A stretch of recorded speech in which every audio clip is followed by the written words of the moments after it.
First off, your money is just pocket change to me. Acting all high and mighty over a mere $2,000 monthly rent. Go ahead, stop paying. They both looked at me triumphantly.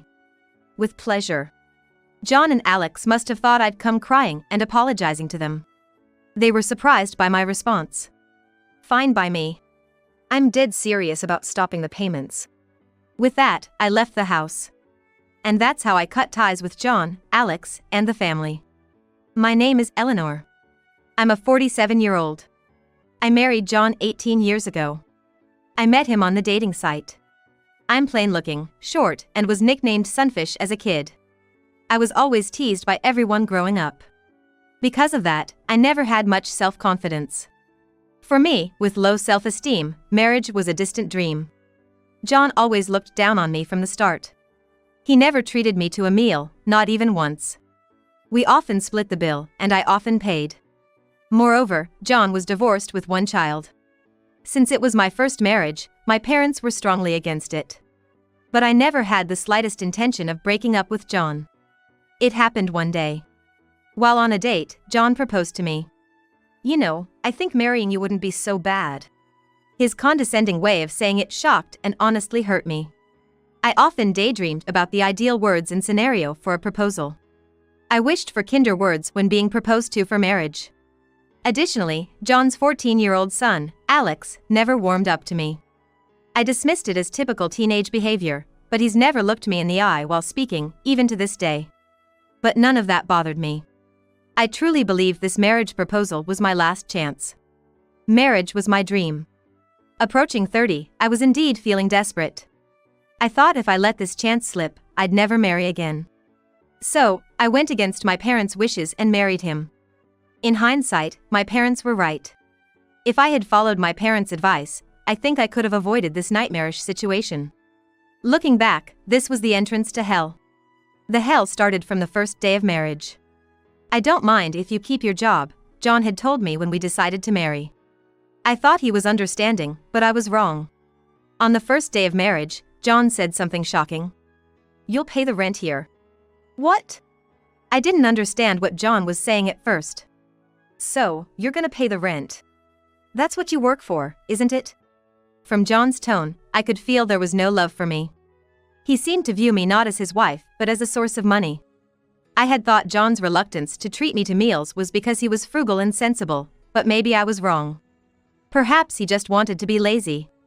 John always looked down on women, not just me. His failure in marriage was also due to Alex.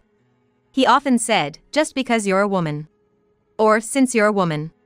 Whenever John watched TV and saw a drama featuring a successful woman, he always badmouthed them. Being a woman and daring to be a doctor. I would never want to be a patient of yours if I were in need. John's complaints were usually when he had been drinking. And he never had the courage to say these things directly to someone's face, so he'd either mutter them to the TV or under his breath. Hearing this always made me feel terrible and lose my appetite. John was not just stingy, he was all for getting anything free. At local festivals, if they offered free local vegetables to early arrivals, he'd always send me to line up. He'd show up just in time to collect vegetables for both of us. He would sign up for every sample and free trial. And it was always my job to turn down the follow-up sales pitches and persuasions. John also loved to make complaints. If there was even a slight issue with a purchased product, he'd definitely complain. His complaints were not loud or aggressive, but persistent and time-consuming. John once made a complaint at a supermarket and spent hours grumbling, even causing a female part-time worker to cry. Since that incident, I haven't shopped at that supermarket. I'm too embarrassed to show my face. John's complaining wasn't limited to outside, he did it at home too. He was meticulous, always nitpicking. This laundry, the collar's still dirty. John points out stains on shirts he's been wearing for years, stains that just won't come out. I take the shirt without talking back. If I did, I'd be in for a long lecture. He also nitpicks about other things, dirt in the corner of the entrance, water spots on the windows, damp hand towels. Dealing with John's complaints, my day just ends. John is not just a complainer, he's also harsh with people. He treats me like I'm some sort of servant. Since we got married, any kindness John had towards me has vanished. While dating, there was little kindness, but he showed some concern for me. Now, he has no hesitation in his demands. Even in the middle of the night, he'd send me out to buy liquor, or if he ran out of snacks, he'd order me to make more. He doesn't care if I'm asleep in the bedroom. Even after midnight, he'd come to the bedroom and kick my thigh. "Hey, I'm out of booze. Go to the liquor store and get me some beer." And when I go, he'd then demand, "Make some snacks." So, I often go to work sleep-deprived. John drinks heavily. Because of that, he often calls in sick to work, hungover. When he drinks till he passes out, he won't get up the next morning. Even on weekdays, he's sometimes passed out. On those days, it's my job to call his office and say, he's sick and won't make it in. Once, when I forgot to call, John berated me. "Typical of you, not taking care of your husband when he's sick and just making things worse. If you're useless, at least don't cause trouble." He drinks heavily and then can't get up because of the hangover. His hangovers are all his own doing. But he acts like it's my fault. When John's sleeping off a hangover, I try to be as quiet as possible. Once, when I used the vacuum cleaner, he got so angry, he lectured me for 2 hours. Now, when John's home, I use a broom to clean. John usually drinks when he's at home, so I can hardly ever use the vacuum cleaner. John's lectures are long. This is because he repeats the same things over and over. This time, I had to apologize for about 2 hours continually. I was mentally exhausted from John's treatment, and it had become a habit for me to live in a way that wouldn't upset him. John would drink and lead a sluggish life. He cleverly used the company's policies to take time off. I was worried he might have been fired since he hadn't gone to work for so long. But when I expressed my concern, John muttered, "It's paternity leave." I was baffled about how he managed to get paternity leave for a high school-aged son. But I couldn't question it. John was skilled at interpreting the company's systems and policies in a way that suited him. He was self-indulgent, always finding excuses to take time off from work. He never did overtime or worked on weekends. He used up all his paid leave. Yet, he didn't plan family trips or anything. He mostly just lounged around at home, drinking. The most he'd do was go to a bar by himself. John's favorite phrase was, "I married you, didn't I?" Even if I didn't voice my complaints, if I showed dissatisfaction on my face, he'd inevitably say this. John could easily tell when I was unhappy. He was very sensitive about being seen in a bad light. This must be his way of navigating life. Our son Alex has handsome features and is popular among his peers. He brags about being scouted as a model. Like John, Alex is also harsh with me. He refuses to eat food he dislikes. Worse, if such food is on the table, he complains. Alex, too, complains persistently like John. Once, when I handed him socks that were inside out after washing, he complained for a week. Alex attended a public high school and his grades were above average. John didn't like spending money on anyone but himself and wasn't interested in Alex's education. He's going to have to work after he graduates from high school, John had declared. I wanted Alex to go to university when I thought about his future. I thought that without it, Alex might struggle in the future, so I decided to send him to tutoring. Knowing John wouldn't contribute, I decided to pay the tutoring fees from my income. However, this made our financial situation even tighter. John gave me some money for living expenses, but frankly, it wasn't enough. After months of trying to make ends meet, I asked John for more money. This request came after months of trying to make ends meet and realizing it was impossible despite all my efforts to cut back. John snorted and coldly said, "If you can't manage with the money I give, you're a failure as a wife. Figure it out." That was the end of the conversation. I could only hang my head. In the end, I decided to pay for the rent, Alex's tuition, and our living expenses from my income and savings. Alex started going to tutoring and preparing for the entrance exams. At first, he wasn't keen, but I persuaded him about the ease of university admission and job prospects. Additionally, I managed the study schedule, printed past exam papers, took care of health management, and frequently communicated with the tutoring teachers. I also helped in deciding on the desired university and supported the study process. The university admission results were checked online. I had a feeling that Alex wouldn't tell me the results. When I saw the results, I was so happy that I just slumped down on the spot. Thus, Alex was able to go to university. From the time show passed the university entrance exam until now, I haven't received even a single thank you from him. Alex isn't very expressive, so it was hard to tell if he was happy. He was proudly talking on the phone to his friends about being able to go to university. I got into university, man. It was seriously a breeze. I could hear him talking boastfully on the phone with his friends in the living room. He seemed happy, but his way of expressing it was demeaning to others, which unsettled me. When I told John about the university acceptance, the first thing he asked was, "How are you going to manage the money?" John hates spending money on anything other than himself. I told him that I was paying for everything from my savings and salary, and had also applied for a student loan. Hearing that, John seemed convinced and finally said to Alex, "Congratulations on your acceptance." The loan was not a grant but a low-interest one, so I would likely be the one repaying it. In university, Alex, who had been idling away, said he wanted to study abroad. Honestly, I was scared we'd run out of money, but for Alex's sake, I withdrew my fixed deposit to fund it. When I checked Alex's social media during his study abroad, it didn't seem like he was studying at all, more like he was just on a vacation abroad. Around this time, I was talking to my boss about possibly getting a raise. After graduating, Alex got a job at a decent IT company, though not top tier. Incidentally, his study abroad brought no results, he still couldn't speak English. Alex began spending more time away from home, leaving me alone with John more often, making life even more suffocating. Alex introduced me to his fiancée.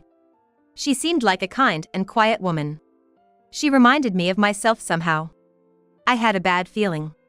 Could Alex be thinking the same as John? Maybe he's found his next source of income and a candidate for a servant.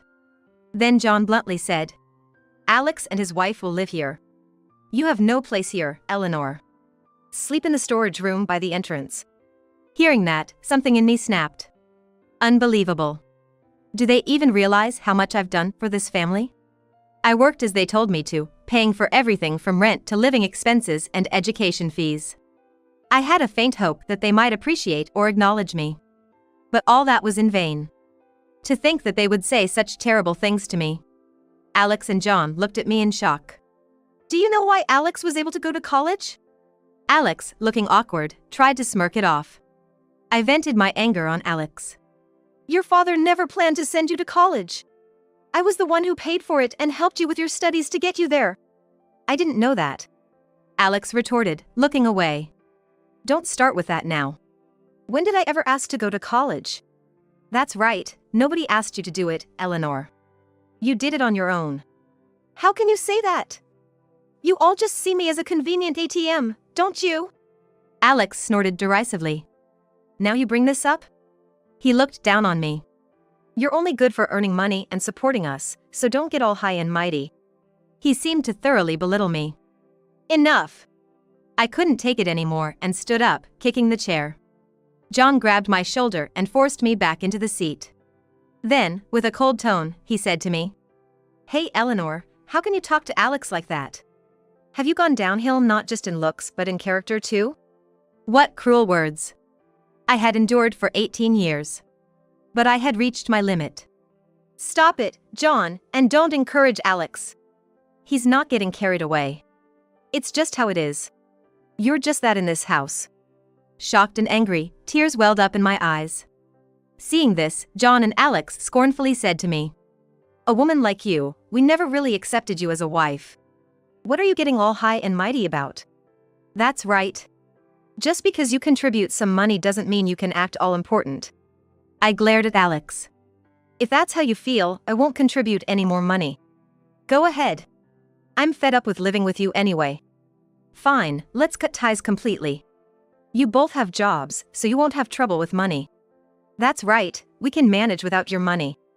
Besides, I'm getting married. After all, your money is just pocket change. Acting all high and mighty over a mere $2,000 monthly rent. Go ahead, stop paying." They both looked at me triumphantly. With pleasure. John and Alex must have thought I'd come crying and apologizing to them. They were surprised by my response. "Fine by me. I'm serious about stopping the payments." Surprise and fear appeared on John's face. John was inherently cowardly and weak-willed. He crumbles when confronted. "Well, it's fine. You're useless to us now anyway. Understood. I'll happily do that. I'm leaving this house and will have nothing more to do with you. With that, I left the house. That's how I cut ties with John and Alex. 3 months later, John called me. I was reluctant to answer, but I didn't want him to hold anything against me later, so I picked up. Eleanor? It's me, John, he said, his voice panicked. I briefly put down the phone and took a deep breath.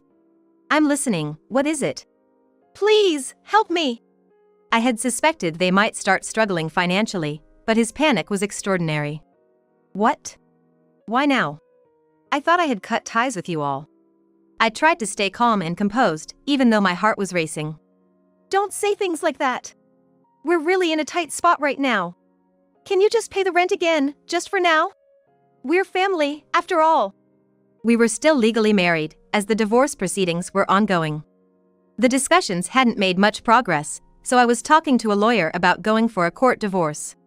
Legally, we were still a couple, but I saw no reason nor had the inclination to help this man. What are you talking about? Who was it that called my money just pocket change? I might have said that, but I'm really in trouble now. John's voice quivered, sounding tearful.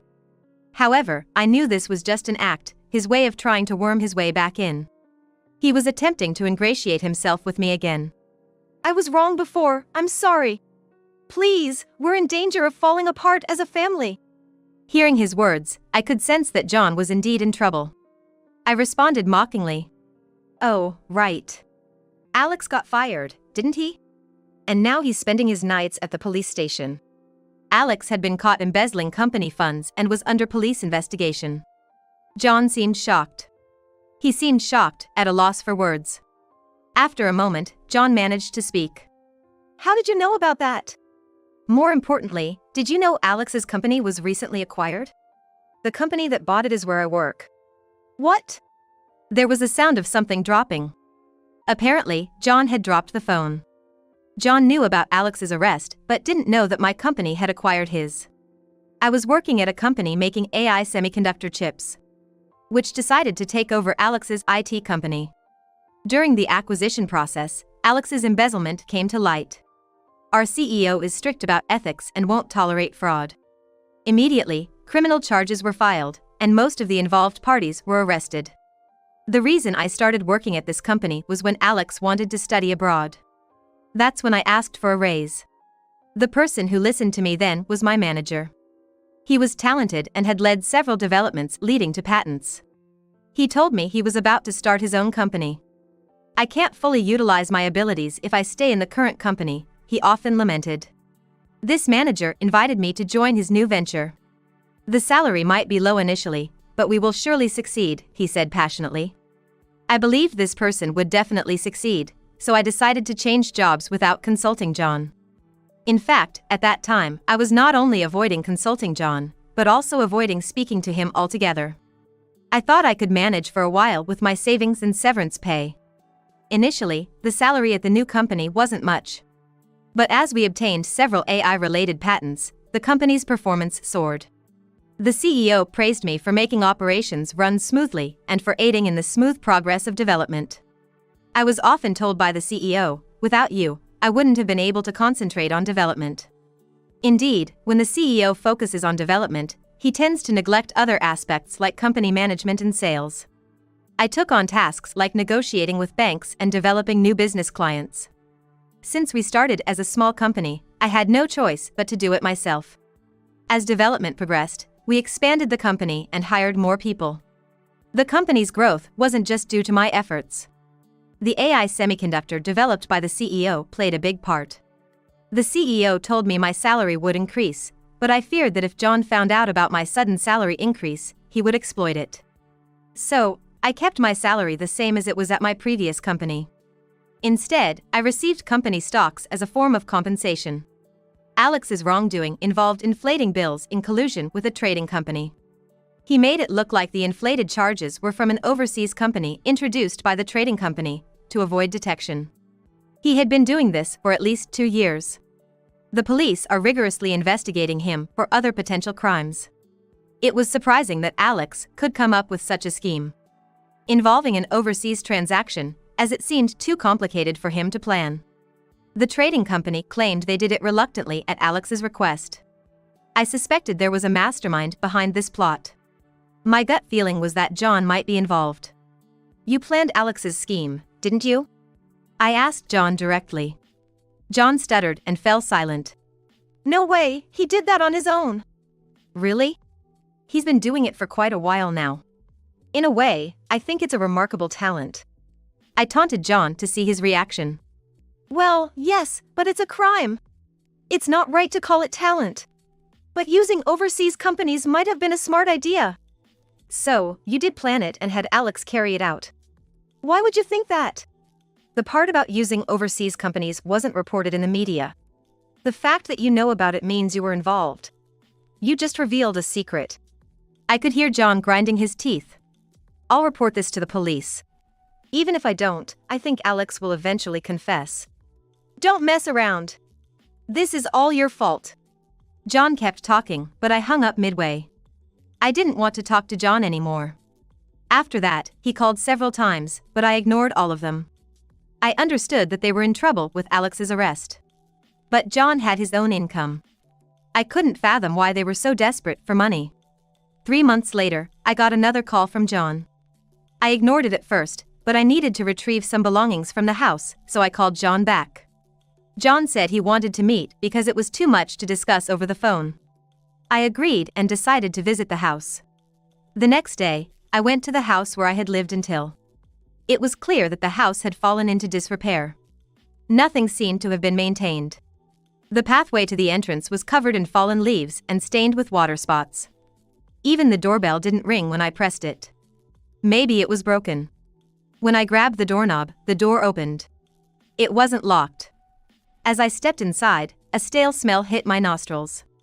It was likely the smell of rotting garbage. They hadn't even taken out the trash. I called out loudly for John.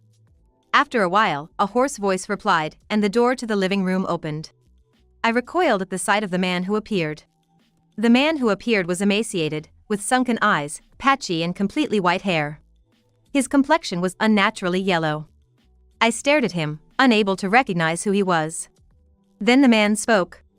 It was John's voice, to my surprise. Could a person change this much? John looked at me, his eyes widening. You seem different somehow. Do you think so? But this house has become quite neglected. John snorted and went back to the living room. I followed John into the living room and was shocked by what I saw. The room was littered with garbage. The room was littered with garbage, more like a trash house than just a messy one. John seemed unconcerned and sat down at the dining table. I attempted to sit too, but the table was cluttered with dirty dishes and glasses. Reluctantly, I carried the dirty dishes to the kitchen, which was also in a terrible state. The kitchen was also in a terrible state, but I chose to ignore it for now. After some tidying up, I sat down at the table, and John handed me an envelope. It had a hospital's name printed on it.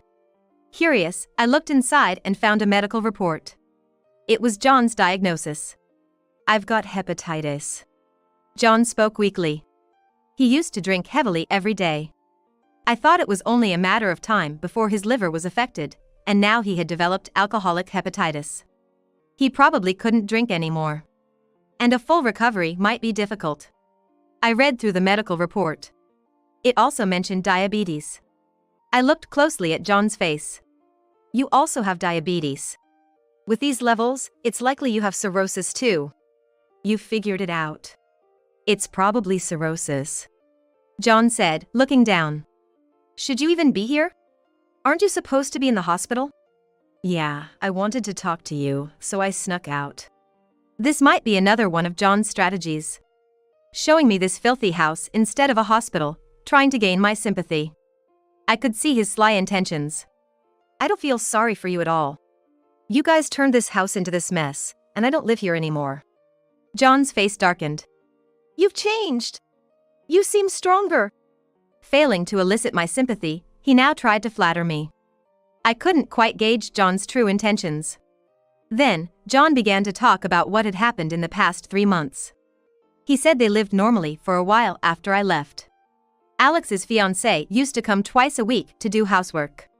But then, Alex had a falling out with his fiancée, and they lost all contact.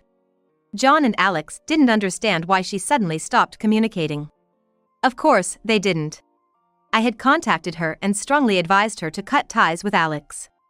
She moved out, changed her phone number, and now lives in an apartment run by my acquaintance. I didn't want Alex's fiancé to end up like me. I met with her several times, explaining how despicable John and Alex were. Thanks to that, she woke up to Alex's vile nature and cut off all contact with him. Pretending to know nothing, I encouraged John to continue. Then, the house quickly became filled with garbage. It was no surprise, as I had been meticulously cleaning and taking out the trash every day. John coughed hoarsely. It was a wet, unpleasant cough. I took a mask out of my bag and put it on my face. Then came Alex's incident. This was also discovered by my company's investigation. After that, John's salary was their only source of income. Still, John seemed unable to break free from his lazy lifestyle. I looked around the room. There were empty liquor bottles and beer cans everywhere. It was clear what kind of life he led. In the end, I stopped making payments. The monthly rent of $2,000 must have been a heavy burden for John. John said with a trembling voice. It's been 3 months since that phone call. Why won't you help me? Isn't this too much? Where's the reason to help you? Tell me, why should I? We're still married, aren't we? Alex is in trouble too. Don't you want to help him? John clearly doesn't grasp what he has done to me. He's still selfish. Yes, exactly. I don't have the slightest desire to help you. John glared at me but soon looked down, defeated. Then, he looked up at me, begging. John's face twisted into a distorted smile. Your company is loaded, right? They even bought out Alex's company. They must be raking in profits. So, use that money to sort this out. I sighed deeply. That's not my money. It's the company's money. You can't differentiate between personal and company funds, that's why you got into this mess. You should study more. But our family is in trouble. Help us out. We're not family anymore. You left the divorce papers I sent you as they were, right? Of course I did. I don't want to divorce. I tore them up every time. I looked at John coldly. I've consulted a lawyer, and we're proceeding with a divorce through court. Normally, there would be mediation and discussion, but with the evidence of domestic violence and financial exploitation from John and Alex, I was able to take it to divorce court. John kept his head down, grinding his teeth. I said we're cutting ties. And you only contact me when you're in trouble. It's too convenient for you. We lived together all this time. I'm the one who married you. I hated that attitude. Always looking down on others but groveling before those stronger than you. You're the worst. That's too harsh. I've gotten sick. And it's an incurable disease. You could be a bit kinder to me. John looked up at me, trying to appeal with a pitiful face. There's no way I'll do that. You're probably just trying to sweet-talk me into being a donor for a transplant, but there's no way I'm doing that. John's expression vanished from his face. And you're going to be arrested by the police and end up in prison. You really told the police? John rose, pointing a finger at me. Of course I did. In the distance, the sound of a police siren could be heard. I stood up. John held his head, groaning inaudibly. I've cut ties with you. I have no intention of helping you. Pretending to be family only when it suits you. No matter how much you struggle financially or how miserable your life becomes, it has nothing to do with me. Go to hell, you scum. I left the trash-ridden house I had become accustomed to behind. John was arrested and received a guilty verdict. He's serving time in a medical prison. According to the lawyer, he's developed liver cancer from cirrhosis and doesn't have much time left. He'll likely spend the rest of his life in prison. I hope John reflects and atones for his sins. Alex confessed during interrogations that it was all John's plan. Alex tried to shift all the blame onto John. However, his contradictory statements were soon exposed, revealing his lies. The American police are quite capable. Given Alex showed no remorse, he received a severe prison sentence. His appeal was quickly rejected, and now he's incarcerated. Alex will have a hard time after release, with company repayments and alimony to his fiancée. He might even find prison more comfortable. Since standing up to John, I feel like a weight has been lifted off my shoulders. I'm out and about more for work, and at the president's suggestion, I switched from glasses to contact lenses. Meeting more people, I started paying more attention to my appearance. Realizing that my attire affects others' attitudes, I began frequenting department store cosmetics sections, a place I once avoided. Places I would never have visited in the past now feel different. Initially intimidated, I learned not only about makeup but also about speech and posture, realizing the importance of appearance. Now, I dedicate time to grooming myself. I've noticed men looking my way more often, a new and curious experience for me. I used to be the one who averted my eyes, but now it's a curious feeling to see others do the same. My company has continued to grow steadily, and I have been appointed as an executive. Recently, in an executive meeting, the president announced his desire to focus on development and his intention to resign. Amidst the commotion, he nominated me as his successor. Surprised at first, I received blessings from all executives. Since then, my life has been filled with unfamiliar tasks and a hectic schedule. My days are busier but much more fulfilling than before. Thus, I've regained confidence and am enjoying life to the fullest.